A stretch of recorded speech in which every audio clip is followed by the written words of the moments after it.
Welcome to দিশার exam guide.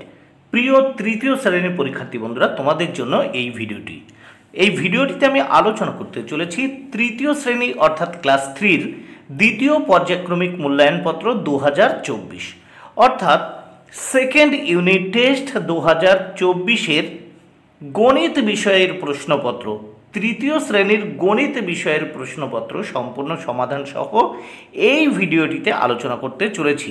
তাই অবশ্যই দেখে নিতেই হবে। এই প্রশ্নপত্রটি সম্পূর্ণ সিসিই পদ্ধতি অনুসরণ করে তৈরি হয়েছে। পূর্ণমান 20, সময় 40 মিনিট।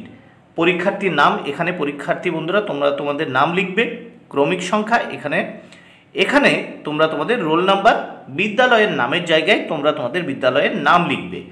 দেখো, প্রাথমিক শিক্ষা পর্ষদের নির্দেশ অনুযায়ী নবপ্রবর্তিত পর্যায়ক্রমিক মূল্যায়ন পদ্ধতি অনুসারে প্রশ্নপত্রটি তৈরি হয়েছে। প্রথমেই এক দাগে দেখে নেওয়া যাক। মনে মনে, এখানে দেখো মনে মনে হিসাব করে ঘরের মধ্যে সঠিক উত্তরটি লেখো। এর জন্য 6 মার্ক। 6টি প্রশ্নের জন্য 6 মার্ক বরাদ্দ রয়েছে, প্রত্যেকটি প্রশ্নের জন্য 1 মার্ক। প্রথমে ক দাগে দেখো, আমরা প্রথম ঘরে 100, দ্বিতীয় ঘরে 10, তৃতীয় ঘরে 10, চতুর্থ ঘরে 10, এই তিনটে ঘরে দেখো 10 10 করে 30। প্রথম ঘরটিতে 100, তাহলে 130। আর এই ত্রিভুজের মতো আকার ঘরে রয়েছে 1 2 3, তাহলে মোট হচ্ছে কত? 133। এবার নেক্সট ক্ষয় দাগে দেখব 24 ভাগ 6। এখানে ভাজ্য হলো দেখো 24, যাকে ভাগ করা হয়, যে সংখ্যাটিকে ভাগ করা হয় তাকে বলা হয় ভাজ্য।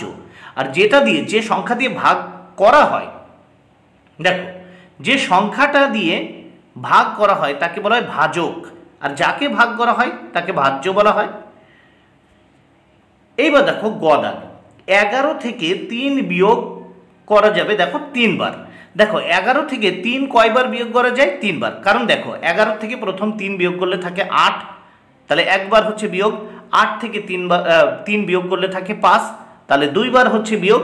এবং 5 থেকে 3 বিয়োগ করলে থাকে 2, তাহলে 3 বার হলো। আর 2 এর থেকে 3 বিয়োগ করা যায় না, ফলে 11 থেকে 3 বিয়োগ করা যাবে 3 বার। নেক্সট ঘ দাগে, ভাগশেষ ভাজকের চেয়ে ছোট হয়। দেখো যেটা দিয়ে ভাগ করা হয়, যে সংখ্যা দিয়ে ভাগ করা হয় সেই সংখ্যাটি কিন্তু দেখো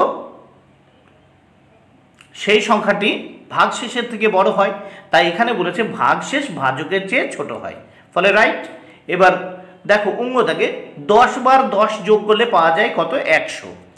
চ দাগে দেখো, বিজোড় সংখ্যার সাথে 1 যোগ করলে জোড় হয়ে যায়। দেখো বিজোড় সংখ্যা, মনে করো 3 বিজোড় সংখ্যা, তার সঙ্গে যদি 1 যোগ করা হয় তাহলে 4, সেটি জোড় সংখ্যা হয়। মনে করো 15, এটি বিজোড় সংখ্যা, তার সঙ্গে যদি 1 যোগ করা হয় তাহলে কত হয়? সেটি জোড় সংখ্যা হয়ে যায় 16। তাহলে বিজোড় সংখ্যার সাথে 1 যোগ করলে জোড় সংখ্যা হয়। নেক্সট আমরা দেখব,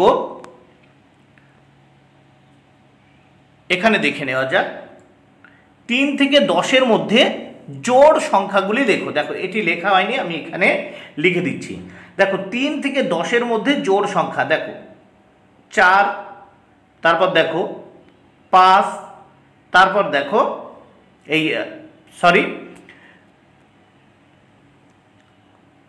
3 থেকে 10-এর মধ্যে জোড় সংখ্যাগুলি, দেখো 3 থেকে 10-এর মধ্যে জোড় সংখ্যাগুলি দেখো 4 6 8, তাহলে কত কত হচ্ছে? 4 6 8। আবারও বলছি, দেখো 3 থেকে 10-এর মধ্যে জোড় সংখ্যাগুলো, 3 থেকে 10-এর মধ্যে, 3-এর পরে আমরা জানি 4 জোড় সংখ্যা, তারপর দেখো 5 বিজোড় সংখ্যা, 6 হচ্ছে জোড় সংখ্যা, তারপর 7 বিজোড় এবং 8 হচ্ছে জোড় সংখ্যা। তাহলে 3 থেকে 10-এর মধ্যে জোড় সংখ্যাগুলি হলো দেখো 4 6 ও 8। এইবার 3 দাগে দেখো, স্থানীয় মানে বিশ্লেষণ করে গুণ করো। এখানে 2টি প্রশ্নের উত্তর করতে হবে, এর জন্য বরাদ্দ 4 মার্ক। প্রত্যেকটি প্রশ্নের জন্য বা প্রত্যেকটি গুণের জন্য 2 মার্ক করে বরাদ্দ। এবার নেক্সট আমরা দেখব 3 দাগে। 3 দাগে কি বলেছে দেখো, প্রথম কতে আছে দেখো 52 গুণ 3। একে আমাদের বলছে স্থানীয় মানে বিশ্লেষণ করো। দেখো এই 52কে যদি আমরা ডিভাইডেড করে নিই, 50 যোগ কত হয়? 2, তাহলে এই 50 আর 2 দুটো ঘরে, এক ঘরে লিখলাম 50, এক ঘরে 2, একে আলাদা করে নিলাম। নেয়ার পরে দেখো এই যে 3 দিয়ে গুণ করব, এখানে 3টি লিখলাম, লেখার পরে দেখো 50-এর সঙ্গে 3 গুণ করব, আর এখানে যে 2 সেই 2-এর সঙ্গে 3 গুণ করব। তাহলে 50-কে 3 দিয়ে গুণ করলাম, দেখো 3 শূন্য শূন্য 3 5 15 150, আর এখানে 3 দুগুণে 6। তাহলে কত হলো? এইদিকে 50-কে 3 গুণ করলে 150, 2-কে 3 দিয়ে গুণ করলে 6। এইবার দেখো এই ঘরটিতে আমি কি করলাম, 150 যোগ 6, তাহলে বসানো হলো কত, যোগ করলাম 6 আর 0 যোগ করলে 6, 5 বসে গেল, 1 বসে গেল, তাহলে 156। তাহলে 52-কে যদি 3 দিয়ে গুণ করা হয় উত্তর হয় 156। নেক্সট আমরা খ দাগের গুণটি দেখব। খ দাগে দেখো 38 গুণ 4, তাহলে এই 30-কে দেখো আমি দুটি অংশে ভাগ করলাম, এক হচ্ছে 30 আর 8।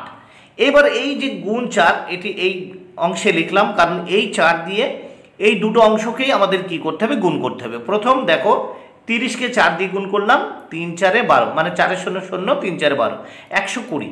তারপর এই 8-কে 4 দিয়ে গুণ করলাম, 4 8 32, তাহলে 120 হলো 30-কে গুণ করে 4 দিয়ে, আর 8-কে 4 দিয়ে গুণ করে কত হলো দেখো 32। এইবার এই ঘরটাতে 120 বসালাম, তার নিচে এই ঘরটিতে 32 বসালাম। বসানোর পরে এই দুটো যোগ করব। দেখো প্রথম 2 দিয়ে 0-কে যোগ করলাম, 2 হয়, 3 আর 2 5, আর 1, দেখো 1-এর নিচে কিছু নেই, 1 মানে 0, তাহলে 0 1 যোগ করলে কত হয়, 1ই। তাহলে এখানে কি হচ্ছে দেখো, 2 আর 0 যোগ করলে 2, 3 আর 2 5, আর উপরে যে 1 রয়েছে বসে গেল 152। এইবার আমরা এই প্রশ্নপত্রের পরের পৃষ্ঠা বা পরের পাতা দেখে নেব। দেখো 4 দাগে কি বলেছে, যোগের সাহায্যে নামতা বানাও। আমরা জানি যে 7 দাগে দেখো 7 গুণ 7 গুণ করলে কত হয়, 7 7টা 49 হয়। কিন্তু যোগের সাহায্যে দেখো এখানে 7-কে 7 বার গুণ করতে হবে, তাহলে 7 দেখো 7-কে 7 দিয়ে গুণ করলে 49 হয়। তাহলে এই 7-কে আমি 7 বার বসাবো, তাহলে যোগ করব। দেখো 1 2 3 4 5 6 7, তাহলে কত হয়, 7 7টা কত হয় 49, 7টা 7 যদি যোগ করি 49 হয়ে যায়। এখানে যেহেতু 7 গুণ 7 আছে, তাই এই 7 আমি 7 বার বসালাম, ঠিক আছে, তাহলে হলো 49, 7 7টা 49। এবার খ দাগে দেখো 9 গুণ 5, আমরা জানি 5 নাম 45, তাহলে এই 9 এই যে 5 দিয়ে গুণ করছে, এই 5 বার বসাবো। দেখো 1 2 3 4 5, 5 নাম কত হয় 45 হয়ে গেল। নেক্সট আমরা দেখব 5 দাগ। 5 দাগের প্রশ্ন ও তার উত্তরগুলো। নিচের সমস্যা দুটি থেকে ভাজ্য নির্ণয় করো। দেখো এর জন্য 4 মার্ক বরাদ্দ, প্রত্যেকটি প্রশ্নের জন্য 2 মার্ক করে বরাদ্দ। এখানে দেখো 5 দেওয়া ছিল, এখানে 6 ছিল, নিচে 3 ছিল, এই মাঝের অংশে কিন্তু কিছু দেওয়া ছিল না, আমরা হিসাব করে বের করেছি। দেখো কারণ আমরা মানে আমাদের জানতে হবে সবসময় ভাগফল আর ভাজক যদি আমরা গুণ করি এবং ভাগশেষ যোগ করি, তাহলে আমরা ভাজ্য পাবো, মানে মাঝখানের এই 33টা পাবো। দেখো তাহলে এই 5 আর 6 প্রথম গুণ করলাম, 5 6 30, আর এই নিচে 3 যোগ করলাম, 30 আর 3 33, তাহলে ভাজ্য পেয়ে গেলাম।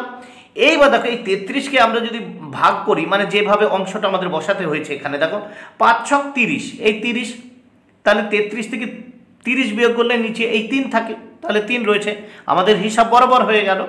এইবার দেখো এই ডান সাইড দিয়ে আমরা বসিয়েছি, দেখো ভাজ্য সমান সমান আমাদের এই 33টা আমরা কিভাবে বের করেছি সেটা দেখো, 5 গুণ 6 5 6 30, আর এই যোগ 3, তাহলে 33। দেখো 5 6 30 বসালাম, আগে 30, তারপর যোগ এই 3 বসালাম, তারপর 30 যোগ 3 কত 33 হয়ে গেল। এইবার দেখো খ দাগ, ঠিক খ দাগেও ওইভাবেই ছিল অঙ্কটি। দেখো এখানে ছিল দেখো 8, এই ভাজক ছিল কত, দেখো 8, ভাগফল 8, আর ভাগশেষ 6।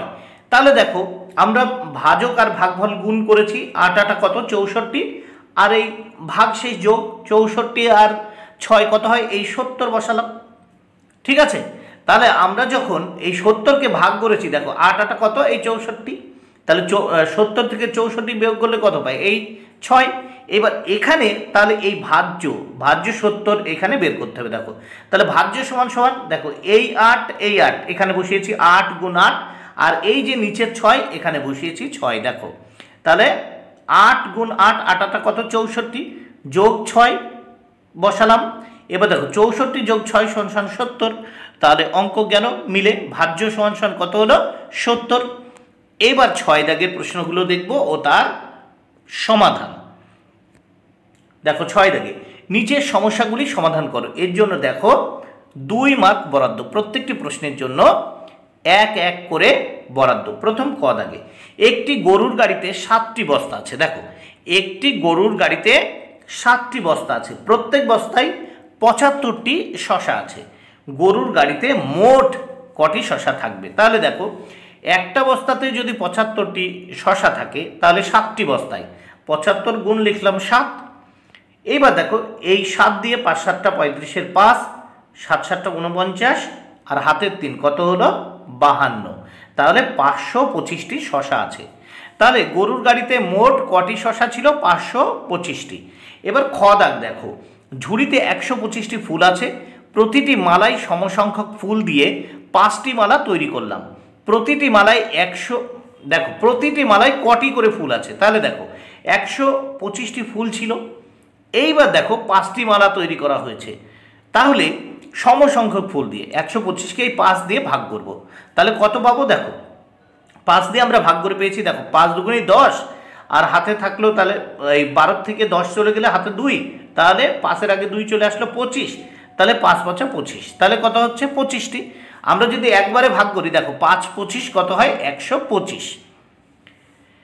তাহলে দেখো প্রতিটি মালায় 25টি করে ফুল আছে। বন্ধুরা ভিডিওটি ভালো লাগলে অবশ্যই লাইক কমেন্ট শেয়ার করো। Thank you very much, keep watching my channel and my video.